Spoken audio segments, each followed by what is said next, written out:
નદીના જળસ્તરમાં સતત વધારો નોંધાતા કમાન્ડ એન્ડ કંટ્રોલ રૂમથી મોનિટરિંગ શરૂ કરાયું. પ્રાપ્ત માહિતી અનુસાર મોનિટરિંગ દરમિયાન મ્યુનિસિપલ કમિશનર, મેયર, સ્ટેન્ડિંગ કમિટીના ચેરમેન અને સિટી એન્જિનિયર હાજર રહ્યા. વિશ્વામિત્રી નદીનું જળસ્તર વધતા તંત્ર એલર્ટ મોડ પર જોવા મળી રહ્યું છે. ત્યારે કાલાઘોડા બ્રિજ ખાતે વિશ્વામિત્રી નદીની સપાટી પહોંચી 17.39 ફૂટ પર. વિશ્વામિત્રી નદીની ભયજનક સપાટી 26 ફૂટ છે. ત્યારે તંત્ર કામે લાગ્યું છે અને તમામ ટીમોને સ્ટેન્ડ બાય રાખવામાં આવી છે. ઉપરવાસમાં વધારે વરસાદ હોવાના કારણે વિશ્વામિત્રી નદીના જળસ્તરમાં વધારો થયો છે. ત્યારે છેલ્લા 15 કલાકમાં વિશ્વામિત્રી નદીનું જળસ્તરમાં વધારો નોંધાયો છે. ગાજવીજ સાથે વરસાદની સંભાવનાના કારણે તંત્ર એલર્ટ પર છે. ત્યારે ઉપરવાસમાં જો 2 થી 5 ઇંચ વધારે વરસાદ પડે તો વિશ્વામિત્રીનું જળસ્તર 24 થી 26 ફૂટ થવાની સંભાવના છે. વિશ્વામિત્રી નદીના નીચાણવાળા વિસ્તારમાં જો ભયજનક સપાટી થાય તો નાગરિકોને સાવચેત રહેવાની સૂચના આપવામાં આવી છે અને જો જરૂર પડશે તો નીચાણવાળા વિસ્તારોને સાવચેતીના પગલે અન્ય સ્થળ પર લઈ જવામાં આવશે.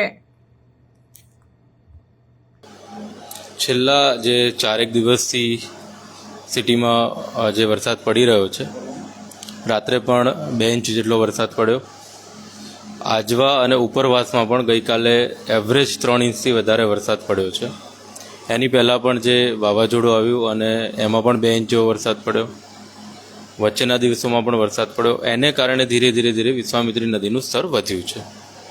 અત્યારે સ્તર જે 17 ફૂટ પર છે વિશ્વામિત્રી.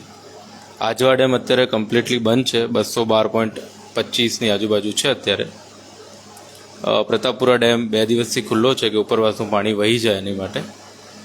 એટલે અત્યારે કોઈ પેનિક કે એવું કોઈ ગભરાવાની જરૂર નથી. ફક્ત ને ફક્ત લોકો જે નીચાણવાળા વિસ્તારમાં છે અત્યારે, પુનઃ રિપીટ કરું છું કે અત્યારે નદીનું સ્તર ખૂબ સેફ સ્ટેજમાં છે અને એલર્ટ પણ ઓછો છે. લાસ્ટ ટાઈમ જેવો એલર્ટ નથી, ખાલી થંડરસ્ટોર્મનો એલર્ટ છે આજે અને કાલે પણ એલર્ટ છે. એટલે કદાચ વરસાદ વધે અને વિશ્વામિત્રીનું સ્તર ઊંચું આવે એના માટે થઈને આગવું આયોજન કરવા માટેની અમે એક બેઠક રાખી હતી.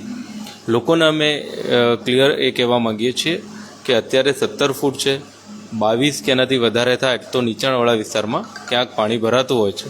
એટલે જે નીચાણવાળા વિસ્તાર છે, પેન્શનપુરા છે, તમે કલ્યાણનગર છે, પરશુરામ ભટ્ટા છે, એ લોકો જે નીચાણવાળા વિસ્તારમાં રહે છે એ લોકો એલર્ટ અને સાવચેત રહે. જો વધારે વરસાદ નહીં આવે, 1 ઇંચ વરસાદ પડશે તો કોઈ ચિંતાનું કારણ નથી. બધી જગ્યાએ સેફ સ્ટેજ ઉપર છીએ. ખાલી ને ખાલી લોકોને હું એલર્ટ રહેવાનું વિનંતી કરું છું. અમે અમારી વ્યવસ્થાઓ ગોઠવી રહ્યા છીએ. કેટલી ટીમો તૈયાર કરવામાં આવી છે? કારણ કે જો કદાચ પરિસ્થિતિ બગડી શકે તો શું? અમારે જો કદાચ વધારે વરસાદ આવે અને મોડી રાત્રે આ નીચાણવાળા વિસ્તાર કે સવારે શિફ્ટ કરવાનું થાય તો અમારી માટે બસોની વ્યવસ્થા છે. સાથોસાથ અમે દરેક તળાવ પર સિક્યોરિટી ડિપ્લોય કરીએ છીએ, લાઇટિંગની વ્યવસ્થા કરીએ છીએ, આશ્રયસ્થાનની વ્યવસ્થા અમે રેડી કરાવી રહ્યા છીએ. એટલે સમગ્ર પ્રકારની જે વ્યવસ્થા છે અમે એન્શ્યોર કરી રહ્યા છીએ. પુનઃ એકવાર કહું છું, લોકોને ગભરાવાની જરૂર નથી. ખાલી એક વિશ્વામિત્રીનું જે સ્તર છે એ 17 ફૂટથી વધારે છે, એટલે થોડા એલર્ટ રહેવાની જરૂર છે, ખાસ કરીને નીચાણવાળા વિસ્તાર. શું માંગો છો? લોકોને અફવાઓથી દૂર રહેવા માટે શું અપીલ કરશો? લોકોને અફવાઓથી દૂર રહેવું જોઈએ. હું પુનઃ કહું છું કે 17 ફૂટથી વધારે છે, 22 ફૂટ અને એના કરતાં વધારે હોય તો અમે એલર્ટ આપીએ છીએ. એટલે 4-5 ફૂટ વધે તો પ્રશ્ન નીચાણવાળા વિસ્તારમાં આવે. એટલે અફવાઓથી દૂર રહેવું. કોઈ અમે પાણી છોડતા નથી. જો છોડશું તો આ બધાને જાણ કરશું. બધી વ્યવસ્થાઓ અમે એન્શ્યોર કરી રહ્યા છીએ. ક્યાંક સેફ્ટીનો પ્રસંગ આવશે તો અમારી બસ, અમારા માણસો, અમારા આશ્રયસ્થાન એ રેડી હશે. છેલ્લા 36 કલાકમાં ઉપરવાસ એટલે ખાસ કરીને પ્રતાપપુરા, આજવા, પંચમહાલ, હાલોલમાં 3 ઇંચ જેટલો વરસાદ થયો છે. સાવલી વિસ્તારમાં પણ લગભગ 2 ઇંચ જેટલો વરસાદ થયો છે. વડોદરા શહેરમાં 2 થી 2.25 ઇંચ જેટલો વરસાદ નોંધાયો છે. થંડરસ્ટોર્મ એટલે કે વીજળીના કડાકા સાથે વરસાદની આગાહી છે. હજુ આજે રાત્રે પણ વરસાદની આગાહી છે. અત્યારે વિશ્વામિત્રી નદી 17 ફૂટની આસપાસ 17.35 ફૂટ અને આજવા સરોવર 212.25 અને પ્રતાપપુરા 225 ફૂટ છે. વિશ્વામિત્રી નદીની સિસ્ટમ ઘણી સેન્સિટિવ છે, સાંકડી નદી છે. એટલે જો આવનારા થોડા સમયમાં વધુ વરસાદ પડે 4 થી 5 ઇંચ તો પાછા ફરી વિશ્વામિત્રીનું લેવલ ભયજનક સપાટી કે જે 22 ફૂટ, 24 ફૂટ અને 26 ફૂટ છે. 22 ફૂટે આપણે એલર્ટ આપીએ છીએ, 24 ફૂટે તૂટક એલર્ટ આપીએ કે 30 સેકન્ડ ઓન 30 સેકન્ડ ઓફ, અને 26 ફૂટે આપણે બધાને ફૂલ એલર્ટ આપી અને લો લાઇંગ એરિયામાંથી લોકોને ઇવેક્યુએટ કરાવીએ છીએ. આજે તાકીદની મિટિંગ બોલાવી, જેમાં કમિશનર શ્રી, મેયર શ્રીમતી પિંકીબેન સોની, ડેપ્યુટી મેયર, ધારાસભ્ય ચૈતન્યભાઈ કેરુભાઈ રોકડિયા, તમામ લોકોએ પરિસ્થિતિનો અભ્યાસ કર્યો છે, નાના મોટા નિર્ણયો કર્યા છે કે એલર્ટ માટે લગભગ 20 જેટલી બસો કે જે લો લાઇંગ એરિયા છે ત્યાં આગળ સ્ટેન્ડ બાય રાખવામાં આવશે. ખાસ કરીને કારેલીબાગ ઇન્દિરાનગર, કલાલી ઇન્દિરાનગર, જલારામ નગર, પરશુરામનો ભઠ્ઠો, આ જે લો લાઇંગ એરિયા છે એમાંથી લોકોને કદાચ 1000 લોકોને ઇવેક્યુએટ કરવાની જરૂર પડતી હોય 22 ફૂટ ક્રોસ થયા પછી. એટલે એ પ્રમાણે તૈયારી કરી છે. દરેક જગ્યાએ ફ્લડ લાઇટો ચાલુ કરવામાં આવી છે, એલાર્મ સિસ્ટમ, વાયરલેસ સિસ્ટમ, તમામ અધિકારીઓને તાકીદ કરવામાં આવી છે. જે કોર્ડિનેશન કરવાનું છે, ફાયર ડિપાર્ટમેન્ટ હોય, કલેક્ટર ઓફિસ હોય, કમિશનર ઓફિસ હોય, હોમગાર્ડ્સ ડિપાર્ટમેન્ટ હોય, એ પ્રમાણેનું બધું કોર્ડિનેશન કરી દેવામાં આવ્યું છે. કોર્પોરેશનનું તંત્ર હાઈ એલર્ટ ઉપર છે. નાગરિકોએ ગભરાવાની જરૂર નથી. વરસાદની આગાહી પર અને આજવાના લેવલ ઉપર, પ્રતાપપુરાના લેવલ પર અને વિશ્વામિત્રીના લેવલ ઉપર તંત્ર ચાપતી નજર રાખી રહ્યું છે. હાલ પ્રતાપપુરાના દરવાજા ખુલ્લા છે. પ્રતાપપુરાનું લેવલ 224.50 ફૂટ થતાં એના દરવાજા બંધ કરવામાં આવશે. મૂળ તંત્રનો આશય વિશ્વામિત્રીની સપાટી 20 ફૂટથી વધુ ન વધે એ રીતે અમે લોકો મેનેજમેન્ટ કરી રહ્યા છે.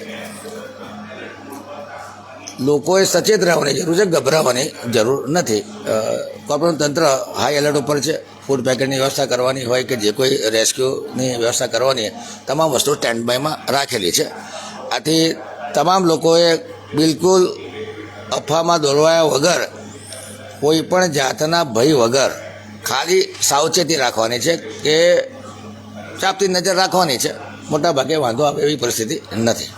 ડૉક્ટર સાહેબ, જે પ્રકારે આજવામાંથી પાણી છોડાઈ રહ્યું છે કે પ્રતાપપુરામાંથી છોડાઈ રહ્યું છે, શું બંને ડેમની શું પરિસ્થિતિ છે? મેં કીધું એમ કે પ્રતાપપુરાની પરિસ્થિતિ અત્યારે 225.25 ફૂટની આસપાસ છે. આજવાની સપાટી 212.25 છે અને વિશ્વામિત્રીની સપાટી 17.35 છે.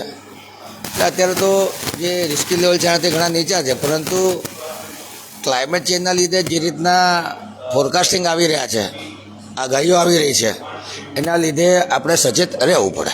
કેટલી ટીમો તૈયાર છે અત્યારે? મેં કીધું કે ટોટલ જે ફાયરની ટીમો છે એ બધી જ તૈનાત છે, બધી જ તૈયાર છે, બધાને એલર્ટ પર મૂકેલા છે.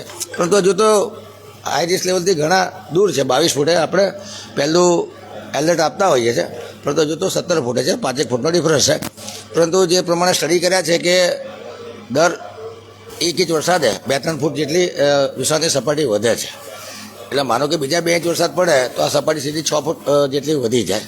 એટલા માટે અત્યારે તાકીદની બેઠક કરી અને તમામ સિસ્ટમ પાછી ફરી એલર્ટ પર રહે એ પ્રમાણેનું આયોજન. આપણે સૌ જાણીએ છીએ તેમ ગઈકાલે સવારે 8થી લઈ અને આજે સવારના 8 અને અત્યારે પણ 7:30 પોણા 8 જેટલો સમય થયો છે. અત્યાર સુધી પડેલા કુલ વરસાદ સાથે સાથે ઉપરવાસમાં સતત વરસાદ છેલ્લા 7-8 કલાકથી ઉપરવાસમાં અત્યારે વરસાદ અટકી રહ્યો છે. પરંતુ વિશ્વામિત્રીની અને આજવાની સપાટી જે આજવાની સપાટી સતત વધી રહી છે. હમણાં તો દરવાજા બંધ છે, પરંતુ એની સપાટી સતત વધી રહી છે. પ્રતાપપુરામાં પણ લેવલ વધેલું જણાય છે. ત્યારે આપણે આ તાકીદની બેઠક, અત્યારે કોઈ ચિંતા જેવી પરિસ્થિતિ નથી, પરંતુ સતત વરસાદ, ગાજવીજ સાથે, વાવાઝોડા સાથે વરસાદ પડવાની પણ સંભાવનાઓ હવામાન વિભાગ દ્વારા આપવામાં આવી છે. ત્યારે અમે અહીંયા તાકીદની બેઠક કરી સિટી કમાન્ડ સેન્ટર સાથે અને તકેદારીના પગલાં રૂપે બધી વ્યવસ્થા માટે એક બેઠક કરવામાં આવી. લગભગ 212.28 ફૂટ જેટલું અત્યારે આજવાની સપાટી છે અને વિશ્વામિત્રીની સપાટી 39 જેટલી સપાટી છે. તેથી કરી અને અત્યારે આજવાનું જળસ્તર ઉપરવાસના વરસાદના કારણે સતત વધી રહ્યું છે. ઉપરવાસના વરસાદમાં લગભગ 3 ઇંચ જેટલો વરસાદ અને વડોદરામાં 2 ઇંચ એમ થઈને વરસાદ વરસી ચૂક્યો છે. ત્યારે સતત જળસ્તર વધી રહ્યું છે. પરંતુ હું ફરી કહું છું તેમ આનાથી કોઈએ ચિંતા કરવાની જરૂર નથી. પરંતુ આ તાકીદની બેઠક માત્ર ને માત્ર તકેદારીના પગલાંના ભાગરૂપે કરવામાં આવી છે, જેથી વડોદરા મહાનગરપાલિકાના જે પણ વિવિધ આપણા જેટલા પણ કનેક્ટેડ જેટલા પણ ખાતાઓ છે તેમને જાણકારી આપી દેવામાં આવી છે.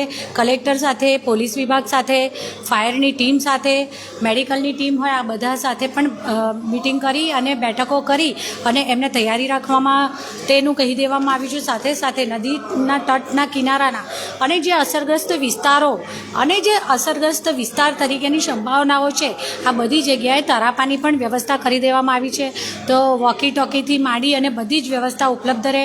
તો અક્ષય પાત્રમાં પણ સૂકા નાસ્તા માટેની અને તાત્કાલિક જો કેટલાક લોકોને જો આપણે સ્થળાંતર કરવાની જરૂર પડે તો એના માટે નગર પ્રાથમિક શિક્ષણ સમિતિની શાળાઓને પણ માહિતી આપી દેવામાં આવી છે. ટૂંકમાં બધી તૈયારીઓ કરી છે. પરંતુ હું મારા વડોદરા શહેરની જનતાને ચોક્કસ કહીશ કે અત્યારે કોઈ જ પેનિક થવાની જરૂર નથી, કોઈ ચિંતાની અત્યારે હાલ ચિંતાનો વિષય નથી. પરંતુ ભારે વરસાદ અને વાવાઝોડે સાથે અને ગાજવીજ સાથેના વરસાદની આગાહીને પગલે અને જે આજવા સરોવરનું લેવલ અને આપણે જે કાલાઘોડાનું લેવલ જોઈ રહ્યા છે આ બધી ચિંતા કરી અને ઇન વેલ એડવાન્સ માત્ર ને માત્ર આ તાકીદની બેઠક કરવામાં આવી છે. હવે પાછલા 24 કલાકમાં જે પ્રમાણેનો વરસાદ પડી રહ્યો છે અને જે પ્રમાણે પાણી વધી રહ્યું છે વિશ્વામિત્રીમાં, પાછલા 24 કલાકમાં લગભગ 7.5 ફૂટ જેવું પાણી વધ્યું છે.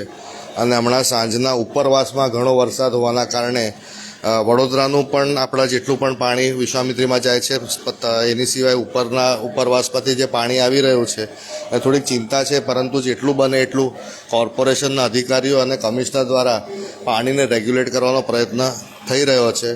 હાલમાં નિર્ણય એવો લેવામાં આવ્યો છે કે આજવા હમણાં બંધ જ રાખવામાં આવે. પ્રતાપપુરામાંથી જે પાણીનો આવક છે અને વડોદરા શહેરમાંથી જે આવક છે અને એના કારણે જે વધી રહી છે એમાં એક અંદાજો એવો કાઢ્યો છે કે વિશ્વામિત્રીમાં 7.5 ફૂટનો જે રાઇઝ આવ્યો એ લગભગ તમારા 1 ઇંચ વરસાદ પડે છે એમાં 2.5 ફૂટનો રાઇઝ આવે છે. એટલે એ જોતાં એક લેવલ ઉપર આવીને પાણીની જેટલા પણ સ્ત્રોત છે આપણાથી બંધ થઈ શકતા હોય એ બધા જ બંધ કરી દેવામાં આવશે. જે વરસાદ રાતના ટાઈમમાં પડી જાય એ પડે તો એમાં વિશ્વામિત્રીમાં જેટલું પાણી આવશે એની અંદર ન કરે નારાયણ ફ્લડ ફરી આવે એટલે એની જ ચિંતા છે કે આ ફ્લડની સિચ્યુએશન ફરી ઊભી ન થાય. એટલે એના ચિંતા માટે હમણાં બેઠા હતા. અને એટલે પ્રયત્ન એ છે કે ફ્લડ ન આવે, પણ તો પણ અલર્ટ આપણે રહીએ બધા એના માટે કરીને તાકીદના રૂપે મેયરશ્રી પણ અને કમિશનરશ્રી પણ રેડિયો પર ને બધે હમણાં આપશે, એમની વાત મૂકશે. ચંદ્રભાઈ, શું અત્યારે આજવાની શું પરિસ્થિતિ છે અને સાથે પ્રતાપપુરાની શું પરિસ્થિતિ છે? કારણ કે ત્યાંથી જ પાણી આવી રહ્યું છે. હવે આજવામાં તો આપણે દરવાજા બંધ છે, આજવા ખોલવાનો કોઈ વિષય જ નથી. પરંતુ આજવામાં લગભગ 1 ઇંચ વરસાદ પડે છે. તો એટલે પાછલા આમ જોવા જાઓ તો 24 કલાકની અંદર 211.50 હતું, એ વધીને 212.30 થયું છે. એટલે 24 કલાકમાં લગભગ 9 ઇંચનો વધ થયું છે. આજવાના જે પાણી છે એ ધીરે ધીરે વધી રહ્યા છે. પરંતુ પ્રતાપપુરા જોવા જઈએ આપણે તો પ્રતાપપુરા 24 કલાક પહેલાં 222.50 હતું, હમણાં 226.50 થયું છે. એટલે 1 ઇંચ પાણી પડે છે એમાં લગભગ 1 ફૂટ જેવું પાણી પ્રતાપપુરામાં વધી રહ્યું છે. એ રીતનું એનું ઇક્વેશન છે. એટલે હમણાં હાલ જે અનગેટેડ જેટલા પણ પાણીના સ્ત્રોત છે વિશ્વામિત્રીમાં આવી રહ્યા છે, પ્રતાપપુરાના પણ સ્ત્રોત હમણાં આવી રહ્યા છે. એટલે સમજો કે આપણું પાણી વધારે વધે 20 ફૂટ કે એના ઉપર જાય તો બધા સ્ત્રોત જે બંધ કરવા લાયક હશે બધા જ બંધ કરી દેવામાં આવશે. પછી જે અનરેગ્યુલેટેડ સ્ત્રોત છે એમાંથી આવશે એનું આપણે ભગવાનને પ્રાર્થના રાખીએ કે ફ્લડ જેવું સિચ્યુએશન આવે નહીં. રાજ્ય સરકાર અને તરાપા બોટ્સ ને બધાની વ્યવસ્થા હમણાં જ આ મિટિંગમાં બેસીને કરી છે. એટલે ભૂલે ચૂકે 1% પણ જો ફ્લડ આવે તો ગયા વખત જેવી પરિસ્થિતિ ન ઊભી થાય એની બધી રીતે તાકીદ લેવામાં આવી છે.